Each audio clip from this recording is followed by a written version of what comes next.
culturel au sens très large peut-être aussi. Oui, Hein. on va parler un petit peu d'architecture, on parle beaucoup de transition écologique en ce moment. Eh bien moi je vous emmène dans le Morbihan, à Erdevenne très précisément, pour vous faire découvrir en images le projet Pied Vert. Je vous le montre parce que ça donne envie d'habiter là-bas. Là vous avez du logement collectif bioclimatique. Vous imaginez ce que peut être le logement climatique collectif demain. Voilà. Franchement, ça donne envie. Là, vous avez par exemple 3 petites maisons qui sont séparées par des serres bioclimatiques qui sont aussi des jardins d'hiver. Certains espaces sont mutualisés dans cette organisation, c'est-à-dire que la buanderie, la cave, le parking, le potager, voilà, tout le monde va au même endroit.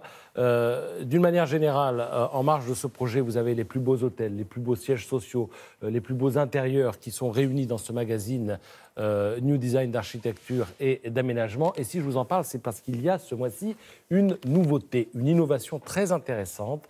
C'est-à-dire que le magazine vous propose de télécharger une appli qui s'appelle Admented. Je ne sais pas si je l'ai bien dit. En tout cas, le logo, vous le voyez, AD, il est entouré en bas à droite. Et lorsque vous voyez le logo AD dans le magazine, vous passez votre smartphone ou votre tablette dessus, sur la page, et là, vous obtenez un journal en 3D, en réalité augmentée. Et ça vous permet aussi d'aller au-delà des photos que vous pouvez voir.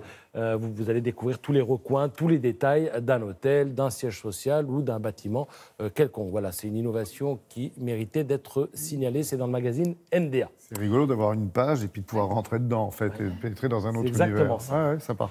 Parfum de voyage avec quelques belles publications. Alors d'abord, les guides bleus, évidemment, vous connaissez, mais là, il se lance dans le grand format, on va dire. Ça donne 3 magnifiques bouquins. C'est une belle collection, et que vous décidiez de partir à pied, à cheval ou de prendre la route à vélo, à moto ou en voiture. Voici des guides illustrés. Le routard, lui aussi, change un peu de format. Enfin, le petit format continue à exister, mais vous avez une nouvelle collection qui voit le jour, alors qu'il vous propose des voyages en Italie. Mais moi, ce que j'ai retenu, c'est celui de droite, les 40 itinéraires des plus belles routes du monde. Et évidemment, parmi ces plus belles routes, j'ai retenu... Il y a la route 40, déjà. Oui, et il y a la 66, évidemment, oui. aussi. Celle qui me tient à cœur, c'est celle qui va de Marrakech à Ouarzazate. 250 km. Vous allez passer le col du Tizin Tishka, qui en arabe veut dire le col des pâturages, et vous allez traverser le Haut-Atlas avec des vues à couper le souffle, et surtout, il ne faut pas avoir peur du vide, parce que quand vous regardez sur la droite, là, vous risquez d'avoir peur. Et ce qui est intéressant, c'est que le tracé, vous le connaissez à l'avance, et on vous dit très exactement, là, vous arrêtez, là, vous regardez dans telle direction, là, vous regardez tel endroit, là, vous allez à tel endroit, et puis méfiez-vous quand on vous propose des géodes ou des fossiles, parce que parfois, ils sont fabriqués en polyester, et les géodes, si vous voulez passer sous l'eau, vous risquez de voir qu'il y a de l'encre ou du mercurochrome dessus.